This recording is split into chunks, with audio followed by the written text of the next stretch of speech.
तो welcome back. आज हम स्टार्ट करने लगे हैं एक्सरसाइज 8B का क्वेश्चन नंबर 1। तो क्वेश्चन नंबर 1 की जो स्टेटमेंट है वो हम रीड कर लेते हैं। तो ये इस एक्सरसाइज का पहला क्वेश्चन है जो कि हम स्टार्ट करने जा रहे हैं। तो लिखा हुआ है find the value of each of the following.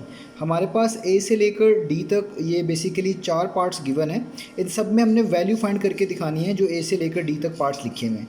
Value का मतलब है आपने इनको सॉल्व करके दिखाना है। ये जो चीज़ लिखी हुई है इसको मैथमेटिकली ट्रांसलेट करके इसका जो मीनिंग बनता है उसको सॉल्व करना है और जो आंसर आएगा वही इसकी वैल्यू कहलाएगी। तो अभी हम स्टार्ट करने लगे हैं पार्ट नंबर ए से। तो पार्ट नंबर ए में लिखा हुआ है इंक्रीज 60 बाय 35%। ये जो नंबर लिखा हुआ है 60, आपने इसको इंक्रीज़ करना है। इंक्रीज़ का मतलब है इसको बढ़ाना है। कितना बढ़ाना है? बाय 35%। 35% बढ़ा दें 60 को तो क्या आंसर आएगा बेसिकली वो हमसे पूछ रहे हैं, या क्या वैल्यू आएगी वो हमसे पूछ रहे हैं। तो आइए स्टार्ट करते हैं इस ए पार्ट को। तो इस ए पार्ट के अंदर इंक्रीज़ का जिक्र है, सी और डी पार्ट के अंदर डिक्रीज़ का जिक्र है। तो ये हमने दोनों चीज़ें सीखनी है कि किसी चीज़ को कुछ परसेंटेज के लिहाज से इंक्रीज़ और डिक्रीज़ कैसे किया जा सकता है। तो आइए पार्ट नंबर ए से स्टार्ट करते हैं।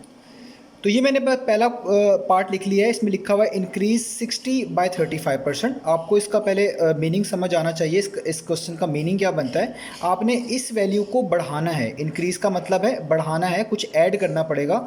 60 में कुछ ऐड करना पड़ेगा। क्यों? और क्योंकि हमने यहाँ पे लिखा हुआ है कि 60 को इंक्रीज़ करना है 35%, इसका मतलब 60 में कुछ ऐड करना पड़ेगा। वो जो कुछ ऐड करना पड़ेगा वो डिसाइड होगा इस 35% से। यानी आपने 60 में उतनी वैल्यू ऐड करनी है जो कि इस 60 वैल्यू का 35% बनती है। ये इस क्वेश्चन का मतलब है। तो आपको पहले ये पता होना चाहिए जो चीज़ आपने इंक्रीज़ करनी है, जिस वैल्यू को आपने बढ़ाना है, उसका 35% बनता कितना है, जो कि यहाँ पे लिखा हुआ है कि इसको इतने % बढ़ाना है। तो 35% पहले आपको निकालना पड़ेगा 60 का, ताकि आपको पता चल जाए 60 का 35% कितना बनता है। जब आपको पता चल जाएगा ये कितना बनता है, वो चीज़ आपने इस ओरिजिनल वैल्यू में ऐड कर देनी है। तो आपके पास वो आंसर आ जाएगा जो हमें यहाँ पे चाहिए। यानी आप 60 को इंक्रीज़ कर पाएंगे 35% तक। तो ये परसेंटेज में वैल्यू है, ये बगैर परसेंटेज के वैल्यू है।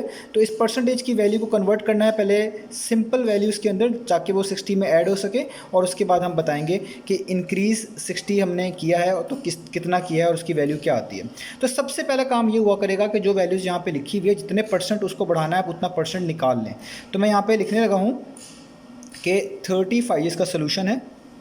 सबसे पहले आपको निकालना पड़ेगा 35% ऑफ वैल्यू 60। वैल्यू ना भी लिखें, 60 एक वैल्यू ही है। तो 35% निकालना पड़ेगा आपको 60 का। मैंने आपको बताया है किसी भी नंबर की कुछ परसेंटेज निकालनी हो तो उस नंबर को उस दूसरा नंबर से करते हैं मल्टीप्लाई, और जो आंसर आता है उसको डिवाइड कर देते हैं 100 से, तो वो उसकी परसेंटेज कहलाती है। तो 35% जब भी आपने 60 की निकालनी है या कोई भी परसेंटेज किसी वैल्यू की निकालनी हो, तो सबसे पहले उस नंबर को उस दूसरे नंबर से करें मल्टीप्लाई और उसको डिवाइड कर दें 100 से। ये 100 आप पूरी लाइन लगाकर नीचे लिखें तो भी इसका मीनिंग यही है कि आप इन दोनों को मल्टीप्लाई कर रहे हैं, जो आंसर आ रहा है उसको 100 पे डिवाइड कर रहे हैं। क्योंकि 35 के साथ परसेंटेज लगा हुआ था, तो जब भी परसेंटेज को हटाते हैं नंबर के नीचे 100 लगा देते हैं, इसलिए मैंने 100 यहाँ पे लगा दिए। अदरवाइज़ आप ये लाइन एक्सटेंड कर लें, नीचे टोटल 100 लिख लें तो भी कोई गलत नहीं होगा। तो ये बेसिकली हम निकाल रहे हैं 35% 60 का कितना बनता है। अब आपने इसको जस्ट सॉल्व कर लेना है। तो इनमें ऊपर नीचे कटिंग हो सकती है। जैसे आप इन दोनों को 20 पर कट कर सकते हैं। 25 टाइम्स 100 होता है, 23 टाइम्स कितना होता है, वो होता है 60। यानी आप इस चीज़ को लिख लें 35 ऊपर बचा हुआ है, नीचे आपके पास है 5 मल्टीप्लाई बाय यहाँ पे क्या बचा हुआ है 3 और 5 की तो मज़ीद कटिंग नहीं हो सकती, लेकिन 35 और 5 की कटिंग हो सकती है। 5 1 टाइम्स और 5 7 टाइम्स। तो आपके पास ऊपर बचा है 7 मल्टीप्लाई बाय 3। तो 7 3 टाइम्स कितना होता है 21। इसका मतलब 35% जो है 60 का जितना बनता है वो बनता है 21। 60 का 35% कितना बनता है 21। तो अब हमने जब ये निकाल ली है परसेंटेज, अब हम इसको इंक्रीज़ करेंगे। यानी जो रिक्वायर्ड वैल्यू है जो कि हमसे मांगी गई है, ठीक है, तो रिक्वायर्ड वैल्यू वो क्या होगी, क्योंकि हमें कहा गया था इंक्रीज़ करना है इस नंबर को 35%। तो जो नंबर इंक्रीज़ करना है सबसे पहले आप वो लिख लें। इंक्रीज़ का मतलब है प्लस करना है, तो आप इसमें प्लस कर दें। कितना? 35% 60 का। 35% 60 का कितना निकाला है 21। तो यहाँ पे आप लिख लें 21। 60 में 21 ऐड कर दें तो आपको पता है ये आ जाएगा 81। इसका मतलब जो हमारा आंसर है पार्ट नंबर ए का वो है 81। अगर आप 60 में 35% का इजाफा करेंगे तो इसका मतलब होगा आप उसको 81 बना रहे हैं। तो इस तरीके से किसी वैल्यू को कितनी परसेंटेज के लिहाज से आप इंक्रीज़ कर सकते हैं। ये स्टेप्स करना लाजमी नहीं है, लेकिन अगर आपको कैलकुलेटर अलाउ नहीं है, ज़ाहिर बात है आपको जस्टिफिकेशन करनी पड़ेगी यहाँ पे। अदरवाइज़ आप 35 को 60 पे मल्टीप्लाई करें और 100 पे डिवाइड कर दें तो आपको डायरेक्टली 21 मिल जाएगा। आइए इसके बाकी पार्ट्स भी देखते हैं। तो बी पार्ट लिखा हुआ है, ये भी बिल्कुल ए पार्ट की तरह ही है। इसमें इंक्रीज़ करना है 28 को बाय 125%, यानी 28 को बढ़ाना है। कितना बढ़ाना है? 125% बढ़ाना है। तो सबसे पहले 125% कितना बनता है 28 के लिहाज से, हमें वो निकालना पड़ेगा। उसके बाद क्योंकि इंक्रीज़ का लफ्ज़ यूज़ हुआ है, हमें इसमें कुछ ऐड करना पड़ेगा। तो सबसे पहले निकालते हैं 125% ऑफ 28 कि 28 का 125% बनता कितना है। तो प्रोसीजर सेम है, इन दोनों को करेंगे मल्टीप्लाई। 125 मल्टीप्लाई बाय 28 और डिवाइड कर देंगे 100 से। डिवाइड कर दिया 100 से। अब आपने जस्ट इनको सॉल्व कर लिया तो इन दोनों में कटिंग हमारे पास जो है वो पॉसिबल है। 28 और 100 दोनों कट किए जा सकते हैं 4 पर, क्योंकि 4 25 टाइम्स 100 होता है और 4 7 टाइम्स कितना होता है, वो होता है 125। इसका मतलब यहाँ पे हमारे पास बचता है 125, नीचे बचता है 25 मल्टीप्लाई बाय यहाँ पे बचा 7। 125 और 25 को भी कट किया जा सकता है। 25 1 टाइम्स, 25 5 टाइम्स कितना होता है 125। तो ऊपर बचा 5 और क्रॉस 7, और 5 क्रॉस 7 आपके पास कितना हो जाएगा, वो हो जाएगा 35। तो इसका मतलब 28 का जो 125% बनता है वो कितना बनता है 35। अब हम अपनी रिक्वायर्ड वैल्यू निकाल लेते हैं पार्ट ए की तरह। तो हम यहाँ पे लिखेंगे रिक्वायर्ड वैल्यू, वो बेसिकली क्या होगी, हमने इंक्रीज़ करना है 28 को, इंक्रीज़ कर दें 28 को, यानी ऐड कर दें कितना 125% वैल्यू जो है उसकी 28 की इंक्रीज़ करनी है। इसका मतलब 125% ऑफ 28 जो आपने निकाला है यानी 35, वो ओरिजिनल वैल्यू में ऐड कर दें। तो ओरिजिनल वैल्यू हम क्या कर देते हैं, इसको ऐड कर देते हैं। तो ये हमारे पास कितना बन जाएगा, ये हमारे पास बन जाएगा 63। तो इससे पता चला कि 28 को अगर 125% बढ़ाया जाए तो वो कितना आता है आपके पास, वो आता है 63। तो ये हो गया इसका पार्ट नंबर बी। आइए इसके बाकी पार्ट देखते हैं। तो ये पार्ट नंबर सी है। पार्ट नंबर सी ए और बी से डिफरेंट है, क्योंकि इसमें यहाँ पे जो यूज़ हुआ है वर्ड, वो यूज़ हुआ है डिक्रीज़ का। पहले जो 2 पार्ट थे उनमें इंक्रीज़ का वर्ड था, यहाँ पे डिक्रीज़ का है। डिक्रीज़ का मतलब है यहाँ पे आपको वैल्यू को कम करके दिखाना है। इंक्रीज़ का मतलब है वहाँ पे वैल्यू को बढ़ा के दिखाना है, ऐड करना है। डिक्रीज़ का मतलब है यहाँ पे वैल्यू को कम करना है, सब्ट्रैक्ट करना है। तो आपने 120 को सब्ट्रैक्ट करना है, यानी 120 को कम करना है। कितना कम करना है, 45%। तो आपने 120 को 45% कम करके दिखाना है। तो इसके लिए भी प्रोसीजर सेम रहेगा, बस आखिरी जो स्टेप है वो थोड़ा सा चेंज हो जाएगा। आपको एडिशन की जगह सब्ट्रैक्शन करनी पड़ेगी। तो सबसे पहला काम तो यही होगा, 120 का 45% कितना बनता है वो निकाल लेते हैं। तो आइए यहाँ पे लिखेंगे, हम लिखेंगे 45% ऑफ 120। तो यहाँ पे मुझे लिखना पड़ेगा 45, क्योंकि मैं 45% निकाल रहा हूँ इस नंबर का। तो इन दो नंबर को करूँगा मल्टीप्लाई, आपको रूल पता है, और डिवाइड कर दूँगा मैं किससे, 100 से डिवाइड कर दूँगा। ठीक है, तो इन दोनों को मैं 20 पर कट कर सकता हूँ। ये लिख सकता हूँ 25 टाइम्स 100 होता है, और 26 टाइम्स कितना होता है, वो होता है 120। तो हमारे पास यहाँ पे बचता है 45, नीचे बचता है 5, यहाँ पे बचता है 6।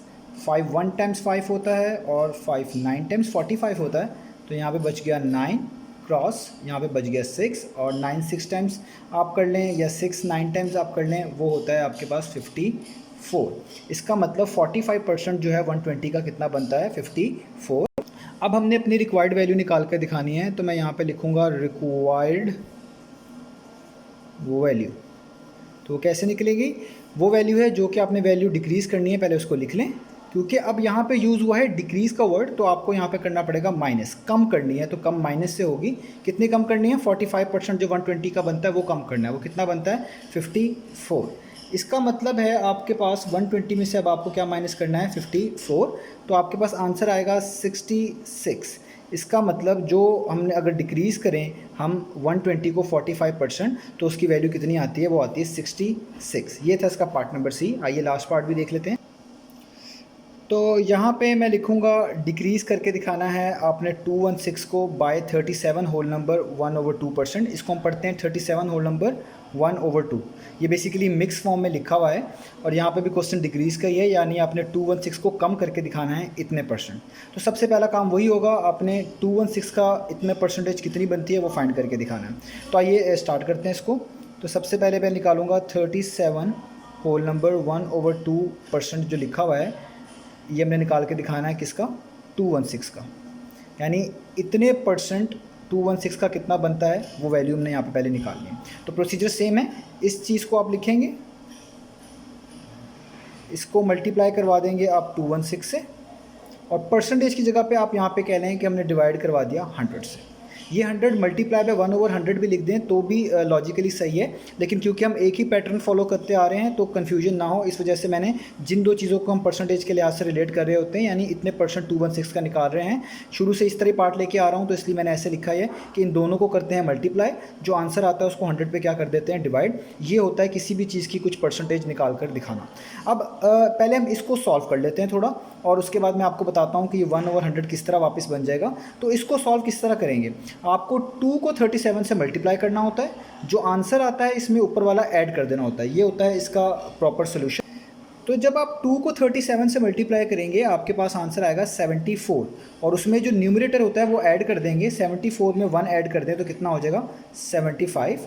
ये वाला जो डिवाइडेड बाय 2 है ये वैसे ही लिख लें, और ये जो नीचे 100 लिखा हुआ है ना, ये लाइन के नीचे लिखा हुआ है, इसका मतलब मैं इसको ऐसे भी लिख सकता हूँ, डिवाइडेड बाय 100। और आप लोग ये बात समझते ही हैं, 5 डिवाइडेड बाय 2 लिखा हो या आप इस चीज़ को ऐसे लिख लें 5 डिवाइडेड बाय 2, तो दोनों के मीनिंग सेम ही है। इस तरह ये सारी की सारी चीज़ डिवाइडेड बाय 100 लिखी हुई थी, तो मैंने इस चीज़ को लिख लिया है डिवाइडेड बाय 100 इस तरीके से, ठीक है। 237 टाइम 74 हुआ, उसमें 1 प्लस किया 75 आ गया, नीचे वाला 2 वैसे ही रहा, और जो डिवाइडेड बाय 100 था इसको मैंने वैसे ही लिख लिया इस सेंस में, डिवाइडेड बाय 100। आगे लिख देता हूँ मल्टीप्लाई बाय 216। अब आप लोगों को रूल पता है, जब भी हमने डिवाइड को मल्टीप्लिकेशन में चेंज करना होता है, ये डिवाइड है, इसको जब भी आप मल्टीप्लिकेशन बनाते हैं तो उसके आगे जो भी लिखा होता है उसका रेसिप्रोकल हो जाता है। आप इसके नीचे कुछ नहीं लिखा हुआ, आसानी के लिए 1 डाल लें, इससे फ़र्क नहीं पड़ता। तो डिवाइड को जब आप मल्टीप्लाई बनाएंगे तो इन जो आगे फ्रैक्शन होती है इसका रेसिप्रोकल हो जाता है मैथमेटिक्स में। तो ये जो 1 है ऊपर आ जाएगा और 100 है वो कहाँ आ जाएगा, नीचे, और बाकी सारी की सारी चीज़ें हमारे पास वैसी की वैसी रहेंगी, ठीक है। अब ये बिल्कुल सिंपल सा क्वेश्चन बन गया। अब आप इसमें क्रॉस कटिंग कर सकते हैं अगर हो रही है, और इसको सॉल्व कर सकते हैं।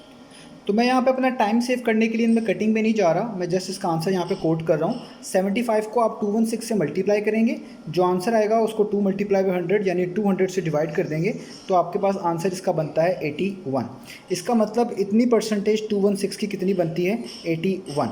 तो अब हम अपनी रिक्वायर्ड वैल्यू निकाल लेते हैं जो कि हमें चाहिए, वो हम यहाँ पर लिखते हैं रिक्वायर्ड वैल्यू। वो क्या थी, वो है डिक्रीज़ करें 216 को, तो आप लिखेंगे पहले 216 और डिक्रीज़ का लफ्ज़ यूज़ हुआ है तो इसमें से माइनस करेंगे। कितना डिक्रीज़ करें, इतना परसेंट डिक्रीज़ करें। इतना परसेंट 216 का कितना हमने फाइंड आउट किया है, वो किया है 81, यानी 216 में से आप क्या माइनस कर देंगे, 80। तो हमारे पास इसका आंसर आ जाएगा 135। इसका मतलब अगर आप 216 को इतने परसेंटेज डिक्रीज़ करते हैं उसकी, तो 216 का जो वैल्यू बनती है वो कितनी बनती है, 135। तो ये था 8B का क्वेश्चन नंबर 1।